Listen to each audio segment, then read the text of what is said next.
వేములపల్లి మండలం ఆమనగల్లు గుట్టపై వేంచేసి ఉన్న శ్రీ శ్రీ శ్రీ పార్వతీ రామలింగేశ్వర స్వామివారి జాతర బుధవారం అట్టహాసంగా ప్రారంభమైంది. 4 రోజుల పాటు జరిగే జాతరను మిర్యాలగూడ సబ్ కలెక్టర్ అమిత్ నారాయణ్ పాటిల్ ప్రారంభించారు. జాతర సందర్భంగా ఆలయాన్ని సర్వాంగ సుందరంగా తీర్చిదిద్దారు. విద్యుత్ దీపాలంకరణతో ఆలయం జిగేల్మంటుంది. ప్రతి ఏటా జరిగే జాతరకు కబడ్డీ పోటీలు, ఎడ్ల పందాలు, కోలాట నృత్య పోటీలు, సాంస్కృతిక కార్యక్రమాలు హైలైట్ అవుతుండగా స్వామివారి కళ్యాణం, అగ్నిగుండాలు భక్తులకు పూనకాలు తెప్పిస్తున్నాయి. ఈసారి కూడా జాతరను అదరహో అనిపించే విధంగా ఆలయ కమిటీ అధ్యక్షులు తాళ్ల వెంకటేశ్వర్లు, కమిటీ సభ్యులు ప్రత్యేక ఏర్పాట్లు చేస్తున్నారు.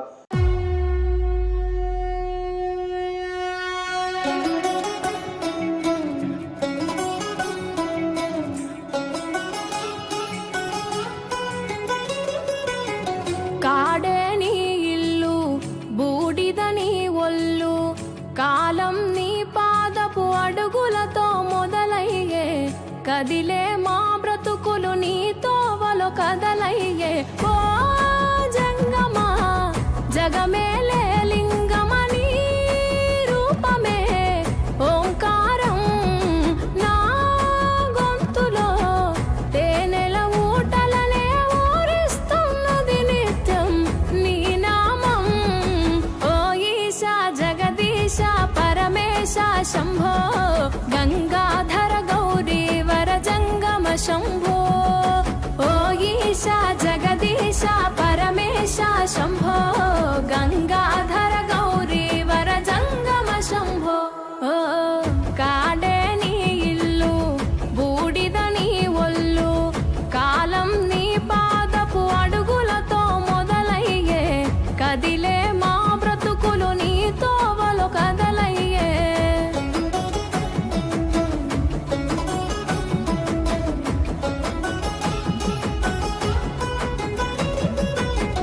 గంగను తలపై మోసి నదులకు జీవం పోసి, పుణ్యాలకు పురుడోసి పాపాలను కడిగేసి, విషమును గొంతులో దాసి విశ్వము కాపాడేసి, ప్రాణాలను గాసే ఈశా కైలాసవాసి. ఓ జంగమా జగమేలే లింగమని రూపమే ఓంకారం, నా గొంతులో తేనెల ఊటలనే ఊరిస్తున్నది నిత్యం నీ నామం. ఓ ఈశా జగదీశ పరమేశ శంభో, గంగాధర గౌరీ వర జంగమ శంభో. ఓ ఈశా జగదీశ పరమేశ శంభో, గంగాధర గౌరీ వర జంగమ శంభో. ఓ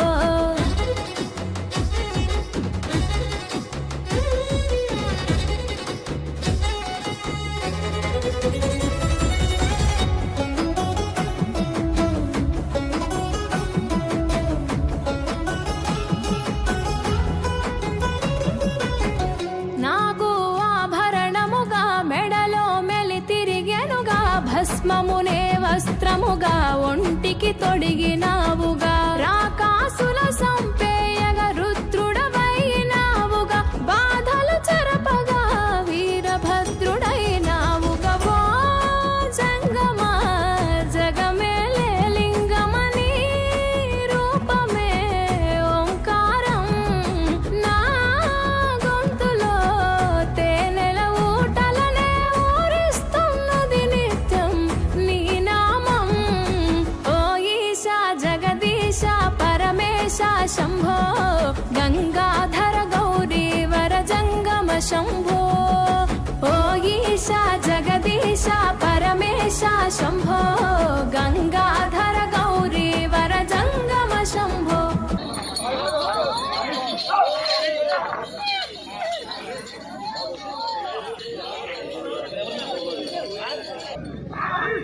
కవ్వాకల కాసిం గారు, కామేపల్లి గ్రామం, దిండి మండలం, నల్గొండ జిల్లా వారి జత ప్రదర్శనిస్తున్నాయి.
చాలా ప్రమాణంగా అన్ని ప్రిపరేషన్స్ కూడా మన రెవెన్యూ, పోలీస్, పంచాయతీరాజ్ అందరూ సిబ్బంది కూడా ఎండోమెంట్తో కలిపి ప్లస్ మన ఏదైతే కమిటీ ఉందో చైర్మన్ గారి ఆధ్వర్యంలో అన్ని అరేంజ్మెంట్స్ కూడా చాలా బ్రహ్మాండంగా చేశారు. ఫెసిలిటీస్ కూడా ఇక్కడ చాలా బాగున్నాయి. భక్తులకి అందరూ కూడా ఎవరి జాతర అటెండ్ అవుతారు, వాళ్ళు కూడా అన్ని ఫెసిలిటీస్ అరేంజ్ చేయడం జరుగుతుంది. ఈరోజు మనం స్పోర్ట్స్ కాంపిటీషన్స్తో, చెస్తో అన్ని వేరే స్పోర్టింగ్ యాక్టివిటీస్ ప్లస్ మన టెంపుల్ గుళ్ళతో కూడా ఈరోజు జాతర ప్రారంభించడం జరిగింది. అమన్గఢ్ టెంపుల్ అనేది చాలా పవర్ఫుల్ టెంపుల్. నాకు చైర్మన్ గారు కూడా ఇప్పుడు చెప్పడం జరిగింది. ఏ పనైనా చాలా వరకు ఇక్కడ లోకల్ పబ్లిక్ కూడా ఇక్కడ నుంచే అనుభవం స్టార్ట్ చేస్తారు. ఈ సంవత్సరం కూడా డెఫినెట్గా చాలా గ్రాండ్ మేనర్లో కూడా మనం చాలా ఆర్గనైజ్ చేయడం జరుగుతుంది. చైర్మన్ గారు నాకు టెంపుల్కి ఏవైతే నీడ్స్ ఉన్నాయో దాని మీద కూడా నాకు చెప్పడం జరిగింది. పైన కొంచెం సీసీ ఏమైతే బెడ్ ఉందో అది కొంచెం ఎక్స్టెండ్ చేస్తే భక్తులు కూడా అక్కడ కొంచెం స్పేషియస్గా పైన ఇంకా కొంచెం విసులుబాటు ఉందని కొంచెం జాతర కంప్లీట్ అయినాక నేను చైర్మన్ గారిని ఒకసారి నన్ను వచ్చి కలవమని చెప్పాను. డెఫినెట్గా అన్ని రకాల సాయం డెఫినెట్గా టెంపుల్ చేద్దాం. ఫర్దర్గా టెంపుల్కి ఇక్కడ చాలా భూమి, దేవాదాయ భూమి ఉంది. అవన్నీ కూడా కొంచెం సర్వే చేయమని నన్ను రిక్వెస్ట్ చేశాను.